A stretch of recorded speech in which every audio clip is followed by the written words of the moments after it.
ঘটনাস্থল যাত্রাবাড়ি। ইমাম হাসান তাইমকে টেনে হিঁচড়ে নিয়ে যাওয়ার সেই দৃশ্য এখন আমাদের গৌরবময় ইতিহাসের অংশ। এদেশে আবারও কোনো স্বৈরাচার জন্ম নিতে চাইলে ওই ছবিটি চোখ রাঙিয়ে বলে উঠবে, সাবাস বাংলাদেশ। এ পৃথিবী অবাক তাকিয়ে রয়, জ্বলে পুড়ে মরে ছারখার, তবু মাথা নোয়াবার নয়। রক্তের দাগ শুকানোর আগেই শহীদ তাইমের পরিবারকে নিয়ে ঘটনাস্থলে বাংলা এডিশন।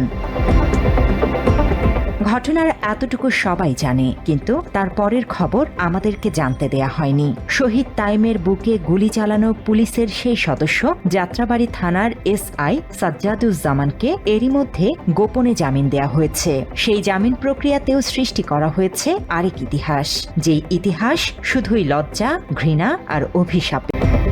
এই হত্যাকাণ্ড নিয়ে মামলা করেছেন শহীদ তাইমের পরিবার। তবে 1 বছর কেটে গেলেও এখনো মামলায় কাঙ্ক্ষিত অগ্রগতি হয়নি। বরং হত্যা মামলার অন্যতম আসামি এসআই সাজ্জাদুজ্জামানকে 2 মাস আগে দেয়া হয়েছে জামিন।